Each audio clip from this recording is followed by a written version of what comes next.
Gregory Santos is now a Seattle Mariner, and we're going to get Joe's thoughts on the comparison between Santos and Prelander Berroa. Then we're going to talk about what one more possible move would look like for the Seattle Mariners if they have anything left, and we'll end it all with talking about this team as a whole. And is it better than the 2022 playoff team? Thank you guys so much for watching episode 58 of the Hit It Here podcast, part of the Bleav Network, the Jeremy Reed episode, by the way. And I'm here with Joe. Joe, how are you? I am ecstatic that I finally know a player that you're saying. Jeremy Reed, outfielder, growing up, a guy that I wanted to be big time. And a guy that's going to be big time for the Seattle Mariners in 2024. It's Gregory Santos. Everyone's jazzed about this move. And it feels good. It feels good to be a Mariners fan right now because of just the general excitement about this guy. We knew going into this offseason that without Seawald at the back, it felt like a little bit was missing. And then we traded Topa. And before the offseason was going along, I was like, we don't really need to add to the pen. I think like the mid-level guys are fine. You were like, we need a leverage guy. And then we traded Topa, and then we were both like, we really need a leverage guy. And then they replaced him in a blink of an eye, it felt like. It has felt like, honestly, that Santos has been a part of this roster for the entire offseason with how excited everyone's been about him. Like, I don't know what it is. It just feels like such a Mariner, and it's been, 24 hours? Mm-hmm. I think that of all the moves that I have seen the Mariners make over time, this has been the most positive reaction, like wholeheartedly positive reaction to a trade that I've seen in a long time for anything the Mariners have done. I think that even, again, giving up Prelander, that sucks. Zach Deloach, okay, maybe he's something eventually. Giving up the draft pick, I mean, if you're the Mariners, yeah, you're good at drafting, but you don't need the pick. Like, at this point, you need to win now. That's what you need. Your farm system's fine. Go out there and win baseball games now. So I think that overall, people should be and are acting the way they should with this trade. They are saying, hey, we're really excited about adding Gregory Santos. He has a chance to be incredibly good in this bullpen. But do you, Joe, think that Prelander could have been Gregory Santos, and where do you think that stands? Where do you think the trade stands with that in mind? For me, it's the Mariners are betting on themselves in 2024. They're not letting other things kind of come to them. They're putting all their chips in a way that they can do it for themselves. They're betting for themselves. In 2024, if you guys want to bet, do it with Bet Online. It's playoff time, the final game of the NFL season, the Super Bowl. It's happening this coming Sunday. The usual suspects, they're heading to Vegas, unfortunately for us Seattle sports fans. The Niners and the Chiefs, a rematch that we've seen recently. It's going down in Vegas for the Super Bowl. And our partner, BetOnline, is your number one source for football odds, stats, trends, and lines. Leading up to the big game, you're not going to want to miss out on anything that BetOnline has to offer. With everything from point spreads to hundreds of bets on everything from the coin toss to even the colors of the Gatorade. BetOnline is the number one source for your championship wagering. Head to BetOnline and join today to get into all the action. And say you don't want to bet on the Super Bowl, NBA and NHL are right there, and the baseball season is so close, guys. BetOnline. The game starts here. In all seriousness, Gregory Santos is everything that you'd want Prelander Berroa to be. A guy that is pretty much a lock to be a high leverage guy for you that is going to limit hard contact. The home run prevention from those back three for the Mariners in the bullpen right now are going to be just elite levels of soft contact, preventing barrels, just everything in general. Like Munoz, Brash, Santos, they're all phenomenal at it. And you don't have to train or, coach Prelander Berroa to get there. You don't have to mold him into the reliever you need him to be because you just traded for him. And you didn't have to give up a ton. And with Berroa, do I think he could become Santos at some point? But if I'm looking at this, say, as a Mariners fan, this is a guy that they wanted to acquire and bring in, and then maybe never developed in the right way. Like maybe his control, something that they were like really concerned about, and it never kind of fixed itself. They couldn't wait any longer. And it's a guy that you thought in the second half of 2023 was going to be a guaranteed lock to see some action. He got inning? An inning and 2/3, and Mariners said, "Okay, bye. Like we have you at home now with Gregory Santos." I think that Berroa probably. I mean, who's to say that he would have come into 2024 and been locked down? Does he have the potential to be? Absolutely. But if you're the Mariners, the window's open now. and we've been talking about this for a while now, you need to go out there and make the moves now to make this team better. You don't want to wait another year for a guy to be ready and have your bullpen suffer because of it. The ceiling for Prelander Baroa, in my opinion, is Gregory Santos, and the floor is Thiago Vieira. Like just something that's nothing. Mm-hmm. And I think that if you can go out there and acquire the ceiling already, a guy who's been there, done that, and proved it, and you're only going to give up one extra year of control, but you're getting a more of a sure thing than a maybe, then I think that you go out there and do it 10 times out of 10. And when you look at the Baseball Savant page for Gregory Santos, the one thing that really sticks out to me is his K percentage isn't all that crazy, which is very surprising in my opinion. Now, keep in mind, it's just been a year. So yeah, that could change in 2024. Whereas Baroa had a much higher K percentage throughout his minor league career and even in the 1 2/3, where he had like a 30-something K percentage. Yeah. Obviously, that doesn't count. But I think that with the Mariners pitching lab, getting into the StatCast side of things with Gregory Santos, they might be able to even work out a few more swings and misses out of that devastating slider that he has and that 101, 102 mile an hour sinker that he has as well. By the end of this year, I would not be surprised to see him as your de facto closer. Whereas we were looking at it being probably Andres Munoz. And do I think the Mariners will go with a de facto closer? No, I don't think they will. I think they'll still play matchups like they always do.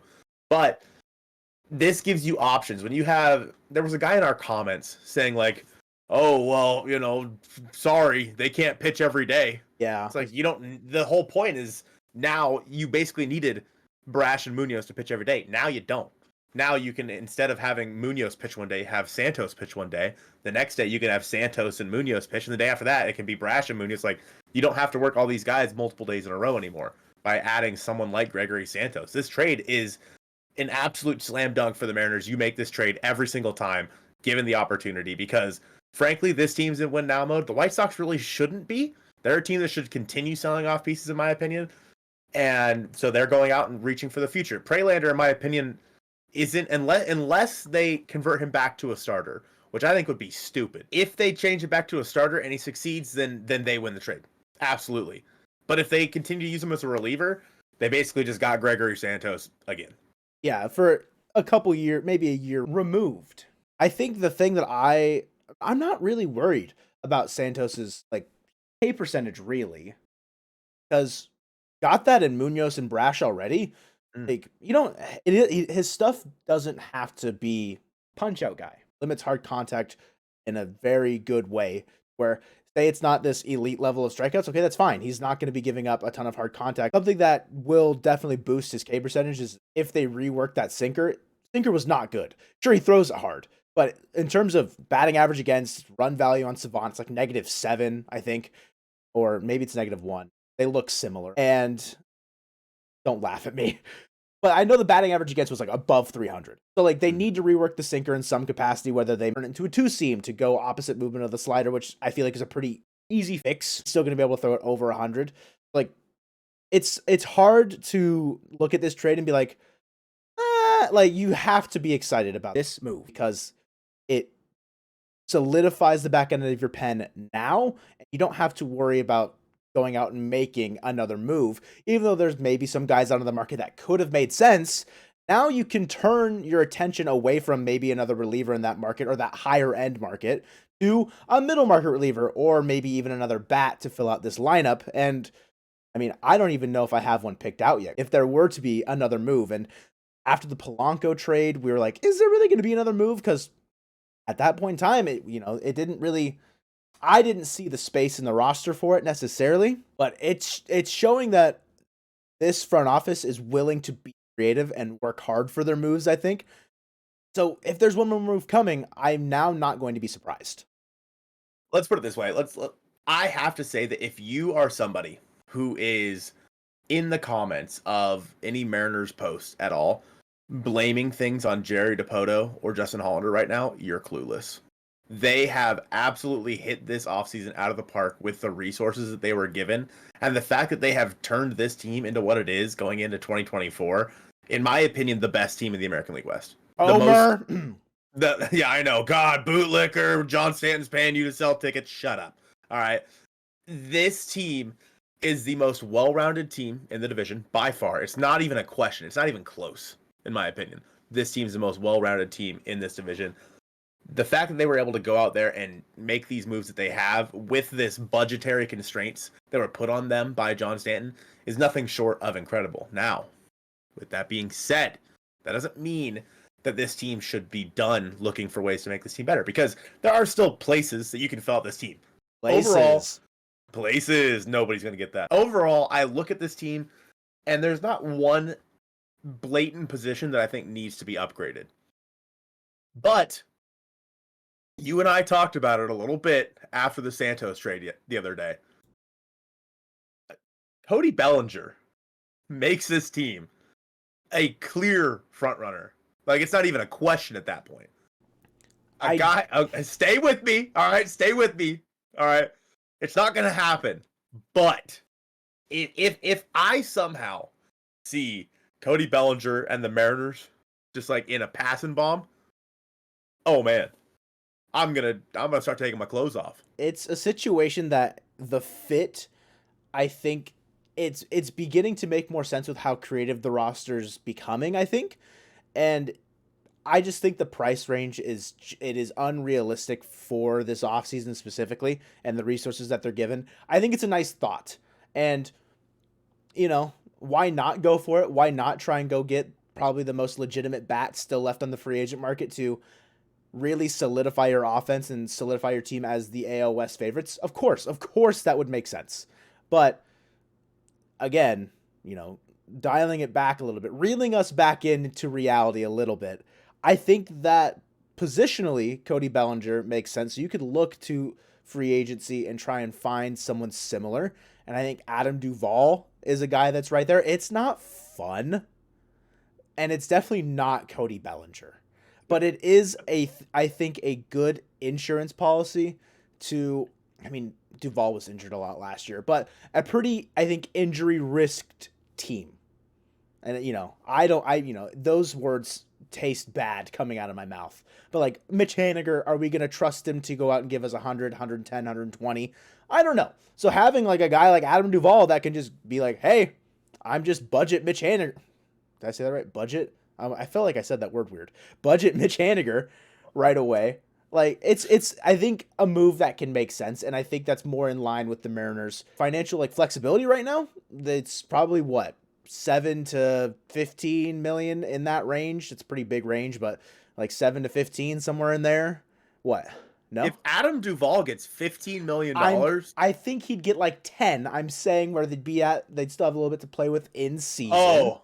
I'm not saying that's his contract. I'm saying that's the Mariners' range. Probably, like, if I were to guess the contract value for the last move of this offseason, if they were to make one, it'd be between like $7 and $10 million. Mm-hmm. Which allows them to still have wiggle room to play within the season. And even if they don't make a move, they still have plenty, again, in that same way, to make a move within the season should it become necessary. Should there be a reactionary trade that has to happen because Haniger's out, Garver's out, like so-and-so's out. I think that I'm kind of on board with that. I would rather give a little bit of extra money to Tommy Pham. Sure. With that being said, I don't know if Tommy Pham will be willing to come here because, frankly, he's going to want to start wherever he goes. Yeah. And he's going to want to probably have a guaranteed position, and he wouldn't have that in Seattle. Not with, of course, having... I mean, if someone gets hurt, sure. But with having Luke Raley out there in left field, you're going to be starting him at least versus righties, if not versus both. And so, Mitch, you're going to be starting him at least versus lefties, if not against both. So I think that Tommy Pham makes sense. Would he want to come here? No. Would I rather have him than Adam Duvall? Absolutely. I think the only reason why I said Duvall, and it's just from like MLB The Show knowledge, he does have, like, back in his heyday, okay, prior to him becoming an older man, he was playing the infield. He was playing the corner infields of third base and first base. Okay. Was he? He was. I think most recently he played in the infield was like 2018 with the Reds, which is quite a ways away. But, you know, Perry Hill, just let him cook. Let him allow Adam Duvall to hit the fountain of youth and become a corner infielder again with some outfield skills as well. It's I think a little bit unrealistic, truthfully, to expect an Adam Duvall to come in and be able to give us some innings at first base. The issue is like, in that way, then, is it Whit Merrifield, who's a guy that can play around the infield, can play around the outfield? Do I prefer that over Duvall's offensive potential? Not necessarily, but do I think they make sense? Probably. Because if you're looking to replace, I don't know who on this roster is going to be replaced in terms of major, like, positional depth. Like, on your bench is, like, you getting rid of Dylan Moore, but, like, he's that guy that you can just be Whit Merrifield already. So is it like Dom Canzone not being on your roster? Like, I don't know. Because the roster crunch is starting to get pretty hard to, like, kind of navigate if you add another bat to this lineup that isn't a prolific bat like Cody Bellinger. Because the obvious move then is like, okay, you option Canzone and, like, you let him chill out in the minors and just hit 50 home runs in AAA. Realistically. But if it's Whit Merrifield, like, okay, so how do you value, who do you keep at that point in time? And I think another thing with, again, the same thing with Whit Merrifield now is, would he want to come here? Because he's going to want to start. And so, but at the same time, we are, 10 days away from pitchers and catchers reporting? Guys are going to, I'm not going to say they're going to start getting desperate, hat in hand, Kevin Mather, but I think that there is a possibility that some of these guys are willing to take either shorter deals or smaller deals in terms of the AAV. And I'm not saying that Cody Bellinger is going to come asking for a 1-year, $1 million deal, obviously. But, if he is willing to take, like, instead of what did they predict, like 12 to something? Well, that feels very much so out of reach. That'll never happen now. Yeah, like, there's no, like, that would have happened already if he was somehow getting 12 years. I still do think, honestly, that it will be a reliever. I think that they will add... they're going to add more relievers, whether they be just the random quad A guys. They signed Heath Hembry to a minor league deal, like the same day as Santos. Sure, why not? It's another arm that you could just, like, add to that random bits of minor league relievers that if you need to call on at a moment's notice, they're there for you. And we talked last podcast about, like, Alex Reyes. Fujinami's obviously off the board now. So. Rip. Yeah, and he got $3 million, by the way. So it's a lot more than we expected. So let's just assume then that the roster is set right now for 2024. This is the team that we are going to see on opening day, barring an injury. There was a question raised. Who'd you say it was by? At Carson Wright 26. Carson asked, is the 2024 roster better than the 2023 roster? Undoubtedly, yes. But is the 2024 roster better than the 2022 roster? Which I think is now a fair transition from, comparing it to 2023, because yes, like, if you're in the camp that it's worse than 2023, please, like, just take an extra second to go do some evaluation of some of the talent that is now on this roster. Sure, there is injury concern. Okay. You could say that about anybody at any given time. Julio has injury concern. Like, it's there. If the Mariners were to add Mike Trout, people would be complaining that he's too injury riddled. He's got glass bones and paper skin. So, Colton, do you want to go position by position for this 2022 to 2024 roster?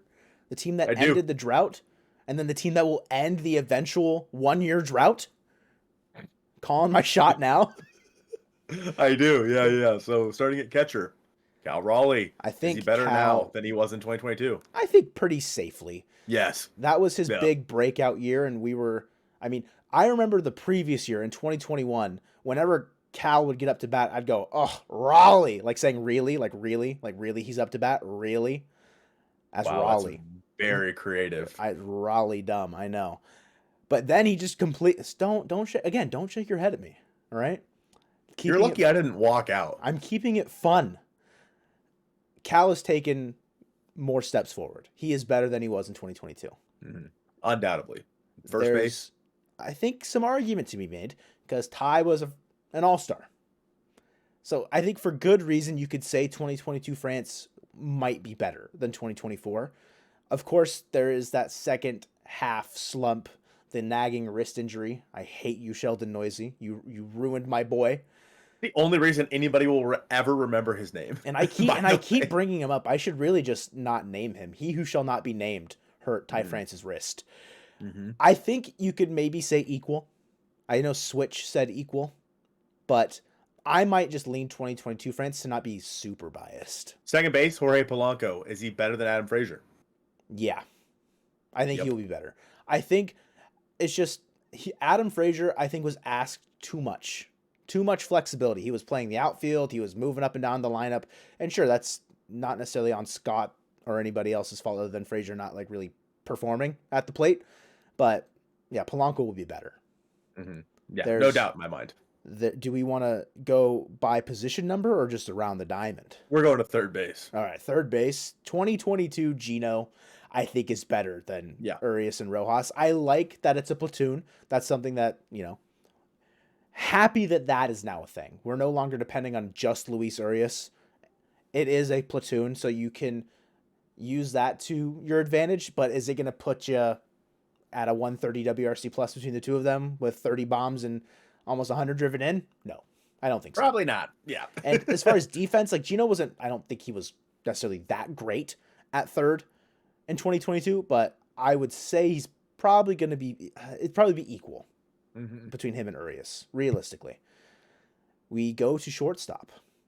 The answer there is obvious. Yeah, the answer for our captain, JP, he's going to be better in 2024. He put it all together in 2023. Realistically, 2022, like you sandwich 2021, like the meat of that sandwich of 2021 and 2023 JP Crawford, it's not filling. It's not going to satiate your hunger as far as watching a baseball player play. It wasn't great at the plate. And 2023 JP Crawford, that's like the biggest deli sandwich you could have ever gotten. And 2024, I'm ready to take another bite. Okay? Why? What? I just that metaphor was good. Thank you. That was a good metaphor. I maybe dragged it on a little long there. Yeah. I really wanted another bite. We get it, fatty. All right. Left field, Luke Raley. Who would they have? JK at the is that and who Winker. they had? Oh yeah. No, Luke Raley's better. I have more faith in Luke Raley, even if he is the biggest regression target on this team for 2024. I'm probably taking him over 2022, specifically 2022 Kalnick and Jesse Winker. Because, it's night and day. Yeah, they were bad. Yeah. Julio, I think you could pencil in Julio for a top 3 MVP. And a lot of people be like, yeah, that makes sense. Whereas, like, rookie of the year, Julio, yeah, he was great, but that's not top 3 MVP. So, yeah, I mean, Julio proved in 2023 why he is one of the faces of baseball. Right field, Mitch Haniger. All right, 2022 Mitch Haniger. He went away to college. All right, and then he came back to his hometown. I'm making metaphors too. Okay. Came back to his hometown with the Mariners again in 2024. All right, he had his little he high school graduated. I don't want to explain it. Anyway, Mitch Haniger, injury riddled. 2021. No, you got to. No, I'm sorry. 2022. You got the wrong sandwich ingredients here, buddy. I've got the wrong piece of bread. I grabbed the wheat bread with the white bread. Yeah, those breads don't go together. All right. 2022 Mitch was. He was injured. He got COVID. He was injured. Sprained his ankle. First play back, and then he was out for a long time. Had a pretty high strikeout rate, but there were glimpses of success. If I'm saying that 2022 Mitch is going to be better than 2024, that would lead me to believe that there's not a lot of faith in Mitch. I would put them equal. I think we can get similar level production from Mitch in 2024 than we did with 2022 in mind. We're not going to get 2021, and if we do, slam dunk. Like the biggest slam dunk you could have imagined. I think calling it even is pretty fair. I think there's definitely a decent opportunity that it is better because of just how injury prone he was in 2021 specifically, how rough that year was on him as a whole. It wouldn't be necessarily hard for Mitch Haniger to surpass those numbers in 2024. Yeah, I mean, there's not a lot to write home about. And for the Mariners, the last position here offensively is DH. That was a rotating door for a bit until we acquired Carlos Santana and Ty France then came back from the injured list.